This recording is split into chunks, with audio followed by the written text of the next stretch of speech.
Chapter 13. Left with myself and Lucio, Lord Elton threw off all reserve, and became not only familiar, but fawning in his adulation of us both. An abject and pitiable desire to please and propitiate us expressed itself in his every look and word, and I firmly believe that if I had coolly and brutally offered to buy his fair daughter by private treaty for £100,000, that sum to be paid to him on the day of marriage, he would have gladly agreed to sell. Apart, however, from his personal covetousness, I knew that my projected courtship of Lady Sybil would of necessity resolve itself into something more or less of a market bargain, unless indeed I could win the girl's love.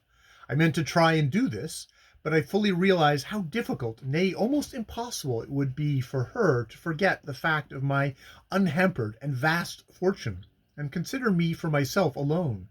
Herein is one of the blessings of poverty, which the poor are frequently too apt to forget. A moneyless man, if he wins a woman's love, knows that such love is genuine and untainted by self-interest, but a rich man can never be truly certain of love at all. The advantages of a wealthy match are constantly urged upon all marriageable girls by both parents and friends, and it would have to be a very unsophisticated feminine nature indeed that could contemplate a husband possessing 5 millions of money without a touch of purely interested satisfaction. A very wealthy man can never be sure even of friendship, while the highest, strongest, and noblest kind of love is nearly always denied to him, in this way carrying out the fulfillment of those strange but true words, "How hardly shall he that is a rich man enter the kingdom of heaven." The heaven of a woman's love, tried and proved true through disaster and difficulty, of her unflinching faithfulness and devotion in days of toil and bitter anguish, of her heroic self-abnegation, sweetness, and courage through the darkest hours of doubt and disappointment, this bright and splendid side of woman's character is reserved by divine ordinance for the poor man. The millionaire can indeed wed whomsoever he pleases among all the beauties of the world. He can deck his wife in gorgeous apparel, load her with jewels, and look upon her in all the radiance of her richly adorned loveliness, as one may look upon a perfect statue or matchless picture. But he can never reach the deeper secrets of her soul or probe the well springs of her finer nature. I thought this even thus early in the beginning of my admiration for Lady Sybil Elton, though I did not then dwell upon it as I have often done since. I was too elated with pride of wealth to count the possibility of subtle losses amid so many solid gains, and I enjoyed to the full and with somewhat contemptuous malice the humble protestation of a belted earl before the dazzling mine of practically unlimited cash as represented to him in the persons of my brilliant comrade and myself.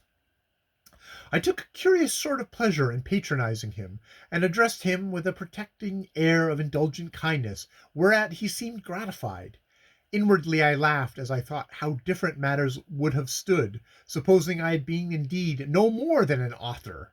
I might have proved to be one of the greatest writers of the age, but if, with that, I had been poor or only moderately well off, this same bankrupt earl, who privately boarded an American heiress for 2,000 guineas a year, would have deemed it a condescension to so much as invite me to his house, would have looked down upon me from his titled nothingness, and perhaps carelessly alluded to me as a man who writes yes, rather clever, I believe, and then would have thought no more about me.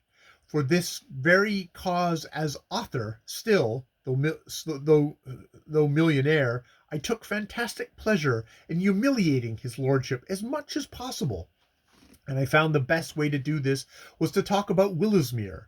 I saw that he winced at the very name of his lost estate, and that, notwithstanding this, he could not avoid showing his anxiety as to my intentions with regard to its occupation.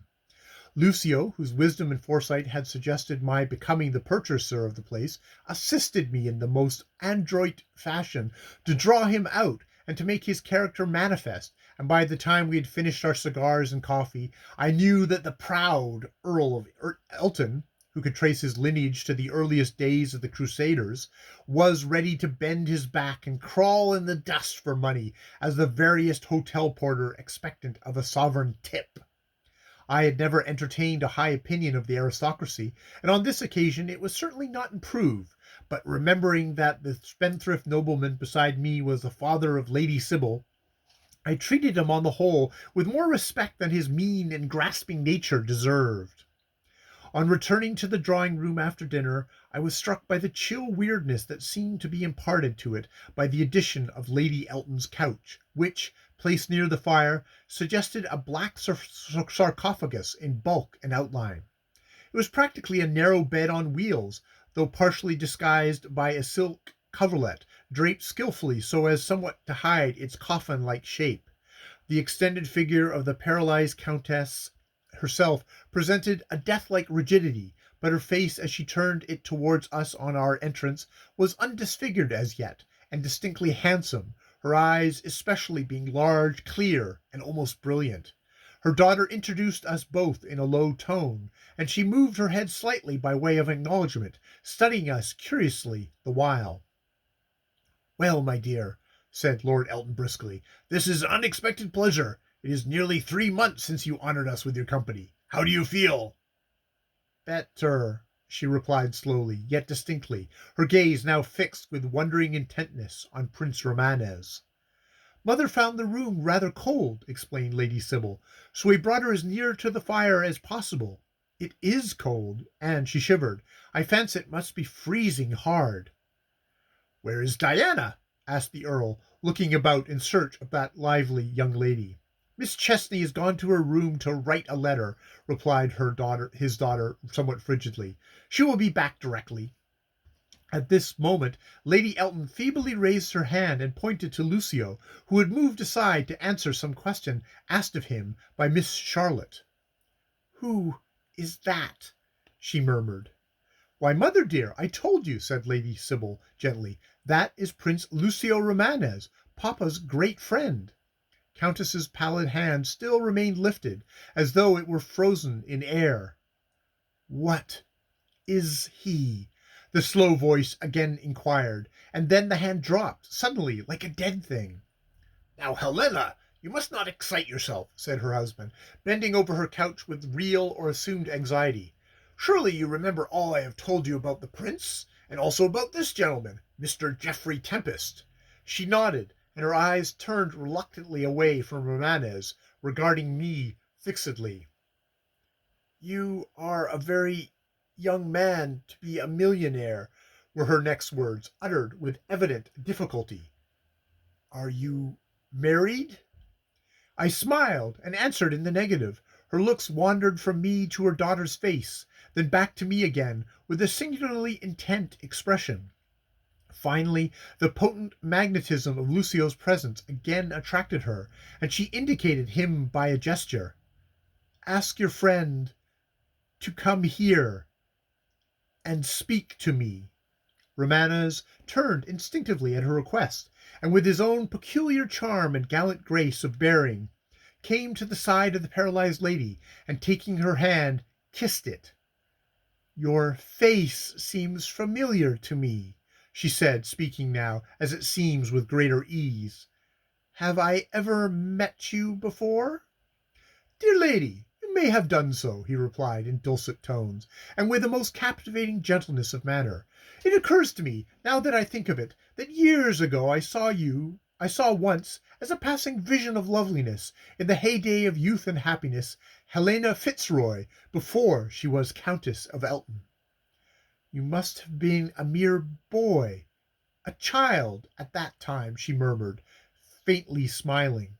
"Not so, for you are still young, madame, and I am old. You look incredulous. Alas! Why is it, I wonder, I may not look the age I am? Most of my acquaintances spend the great part of their lives in trying to look the age they are not. I never came across a man of 50 who is not proud to be considered 39. My desires are more laudable, yet Honorable Eld refused to impress itself upon my features. It is quite a sore point with me, I assure you." "Well, how old are you really?" asked Lady Sybil, smiling at him. Ah, I dare not tell you, he answered, returning the smile, but I ought to explain that in my countings I judge age by the workings of thought and feeling more than by the passing of years. Thus it should not surprise you to hear that I feel myself old, old as the world. But there are scientists who say that the world is young, I observed, and that it is only now beginning to feel its force and to put forth its vigor. Such optimistic wiseacres are wrong, he answered. The world is a veritable husk of a planet. Humanity has nearly completed all its allotted phases, and the end is near. The end? Echoed Lady Sybil. Do you believe the world will ever come to an end? I do, most certainly. Or, to be more correct, it will not actually perish, but will simply change, and the change will not agree with the constitution of its present inhabitants. They will call the transformation the Day of Judgment. I should imagine it would be a fine sight. The Countess gazed at him wonderingly. Lady Sybil seemed amused. I would rather not witness it, said Lord Elton gruffly. Oh, why? And Romanes looked about with a quite cheerful air. A final glimpse of the planet ere we ascend or descend to our future homes elsewhere would be something to remember. Madame, here he addressed Lady Elton, are you fond of music? The invalid smiled gratefully and bent her head in acquiescence. Miss Chesney had just entered the room and heard the question. Do you play? She exclaimed vivaciously, touching him on the arm with her fan. He bowed. I do, in an errant sort of fashion.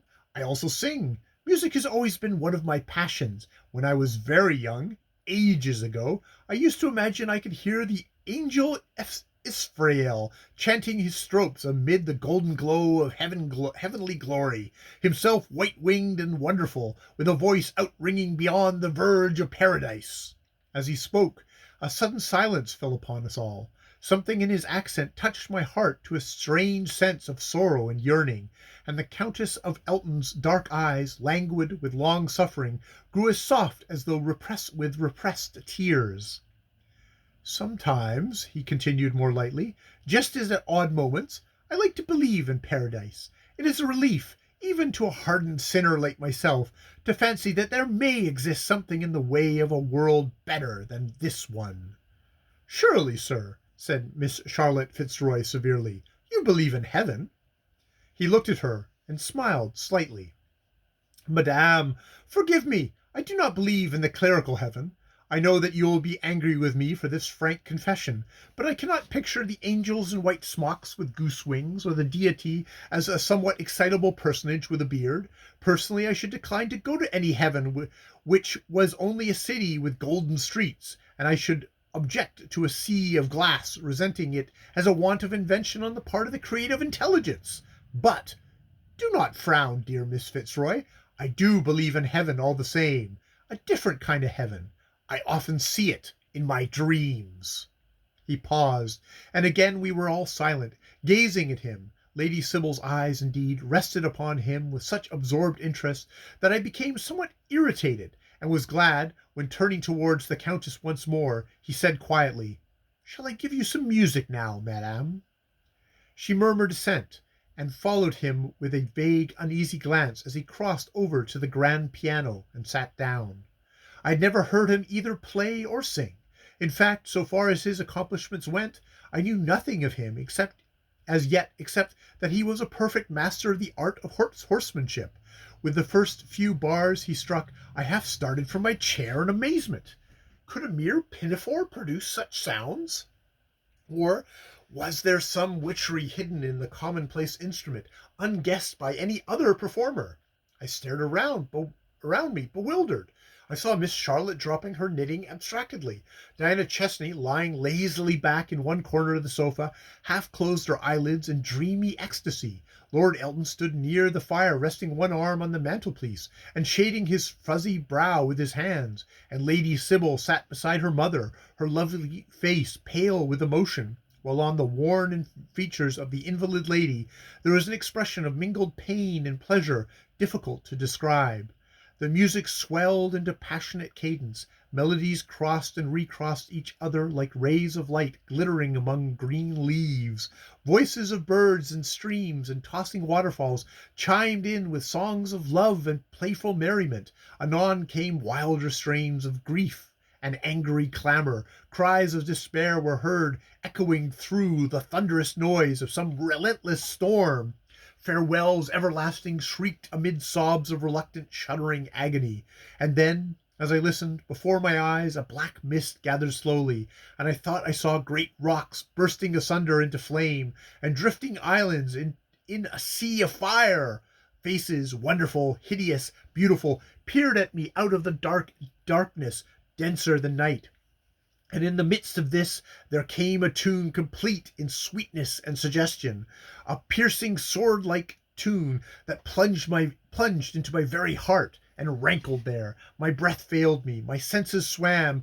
I felt that I must move, speak, cry out, and implore that this music, this horribly insidious music, should cease ere I swooned with voluptuous poison of it.